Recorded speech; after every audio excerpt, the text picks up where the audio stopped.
separation, you're going to want to take that shot low far side. It really only works if you get people on the same page. In OTP, if you're on a 2-on-0, guys are going to be driving the net anyway. The downside of this is if you don't get the low shot that you're looking for, you're going to kind of look like a jackass for taking a shot on a 2-on-0. A lot of people are going to realize what you're trying to do. It's just, it comes with the game. Who cares what some guy online thinks what you're doing? And you're going to see here, in this particular case, I still don't know where we got the penalty, but he's just going to you'll see right away, low far shot, rebound, goalie cannot do a single thing, and he's just going to pot it into the open net. Now, I think back here, Green got a Green's just like, what's a 2-goal lead? We only want a 1-goal lead. Yeah.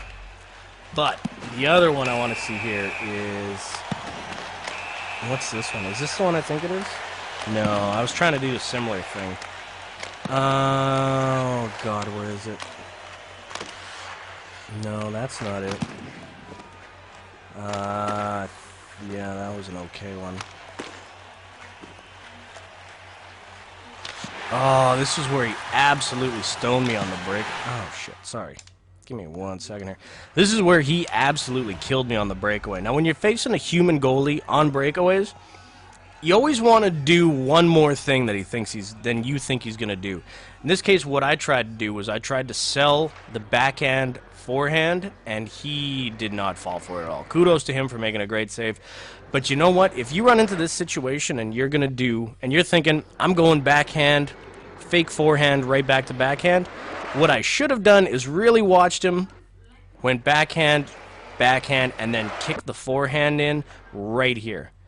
Recognize that he's going to be shooting across to the other side, kick it straight back to the forehand, and it's just basically a wide open net at that point. Because you're going to see he leaves the entire left side of the net open here. Kudos to him, though. Really good save. Easily could have been a goal if he didn't play that well. The one that I do want to cover... See, similar situation here. This one didn't pay off as well, but you're going to see here, and this is where I wish I could have talked to Blue and say, hey, I'm not trying to be a dick with my shot, I'm just trying to set you up, is 2-on-1. I could pass it to him right here. It's a computer defenseman. I don't really trust my passes against the computer defenseman. Even here, what you would normally see in some situations is you are going to see the computer defenseman take his stick and just throw it into this passing lane right here. I mean, it looks like it's open. If I were to just kind of take a peek from the other side here, it's going to look like this lane is here, and this has tricked me so many times. You're going to see this computer defenseman kick his stick out right away. And I can't really show that because it's not how it happens here, but the lane's going to look open. It's really not. I won't even say it's 50-50. I say the chances of that pass getting through, unless you've got an upgraded guy to the point where you are sitting at about 85% pass, or an 85 in passing, and the person you're passing to is about 85% in passing, it's just not going to work.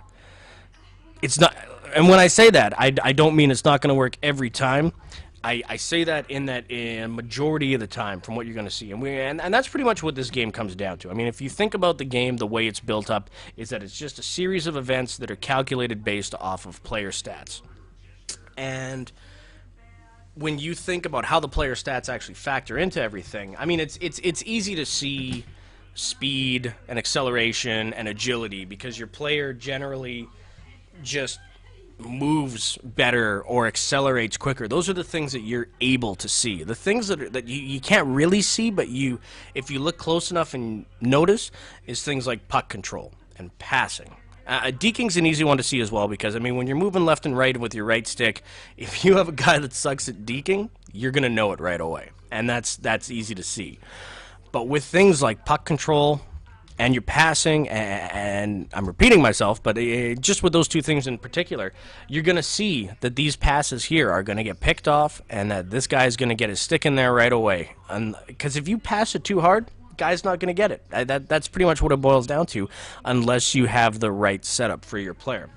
So what ends up happening, and I'm ranting way too long on this, I apologize, but what you're going to see here in particular is I'm not going to throw that pass because I know that it's going to be a low percentage chance, and I'm just going to put the low shot on net. Once again, what you're going to see is you're going to see the low right side on the left stick, and you're going to try and see as an as accurate as possible right stick shot. And it's not ideal, but we get somewhat of a bounce. And that's what kind of pisses me off about that play, is when I don't get it straight on the ice. Because you're going to see it hit his pad, shoot up into his glove, and then he flicks it out. If that's low and bounces the right way, it's another tap-in for blue. And that's just the whole reasoning and the whole thinking behind that play. If you're on a club and you guys can get that play working, it is such a rewarding play to pull off, and it happens a lot more than you think possible.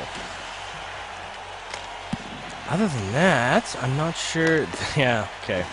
This one I'm kind of looking at just for me, because I remember this was on the penalty kill, and I wanted to just see if I could beat him short side on the glove, and he just, yeah, there's not even a chance there. It's not even worth reviewing.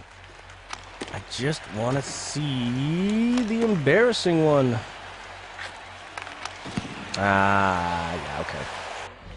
Guess we'll take one quick look at this here, because this is what I was talking about 5-hole wise. If you get a goalie going side to side and he doesn't play it just right, sometimes you can catch him on that 5-hole play, because as he's sliding, he's keeping the legs loose, and he gives you a bit of a gap. And that's just kind of one of those things where when you pull it off, it feels really good, and you think it's going to be there a lot more often than it is, but when they save it, it's like shooting it into a brick wall. Like, you're thinking, where was the hole in that play?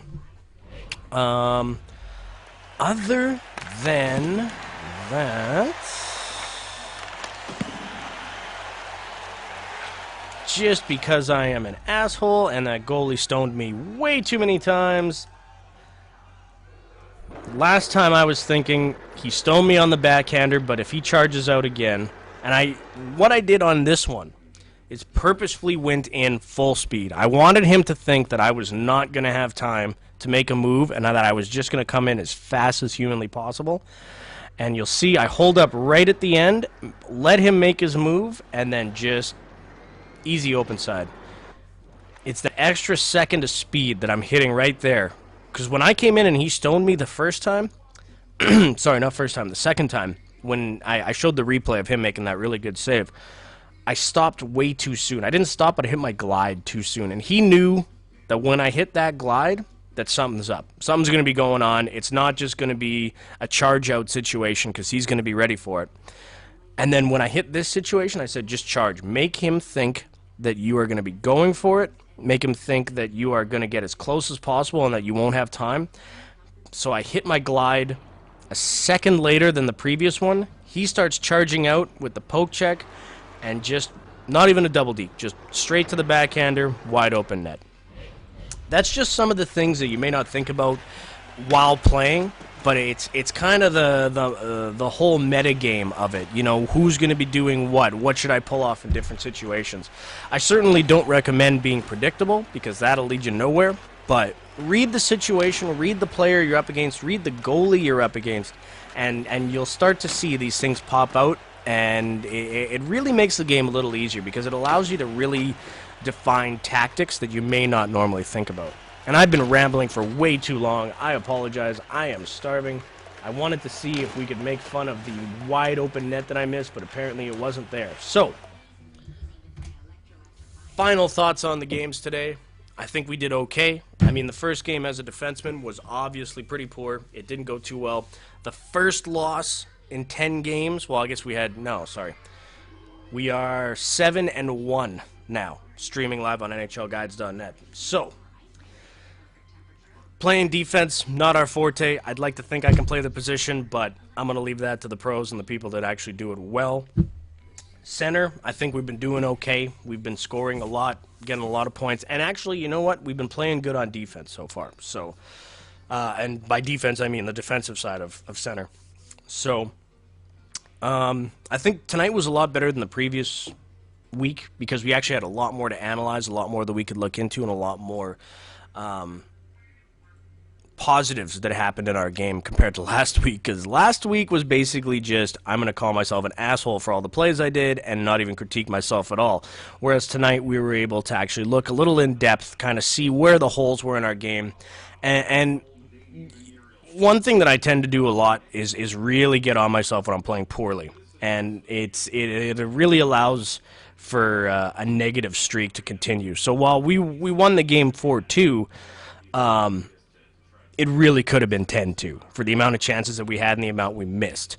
So I guess that's kind of where the whole Pee Wee Herman laugh came in at the end. When you finally get one, you got to build on the positives and just go from there. So other than that, I think we did have a good night. It did go well.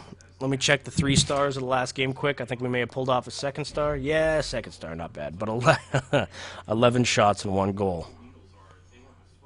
Fantastic. I'm trying to think of anything else we could really talk about that happened tonight, but it was good, and I'm just rambling. I'm just basically stalling for time at this point. I think we're going to call her a night for tonight. Once again, I do want to thank NHLguides.net for allowing us on their front page again tonight. Absolutely fantastic to be on that website. I do want to thank the Mad Young Darlings for letting us use their music. I'm going to play, I know I play the song way too much, but I love the song Swarm. And that's what you're going to hear at the end of this stream. Please do check them out. Absolutely fantastic band. And other than that, I could probably ramble on for about 10 more minutes, but I am starving. So, with that being said, we will kick to Swarm by the Mad Young Darlings. And I tried to do that as seamless as possible, and I can't. Let me go back here for 1 second. I'm so not smooth when it comes to this. Let me key up a little bit of a song. Fantastic. Okay. I swear to God, this is the closing this time. Thank you, NHLguides.net. Thank you, Mad Young Darlings. Thank you, my fantastic girlfriend sitting in the background who did all the Silverside hockey stuff that you're going to see. The logo, the nice little bar you see at the bottom, everything. Other than that, that's all I got for you tonight. We will see you next Wednesday at 7 p.m. Central Standard Time, live here on NHLguides.net.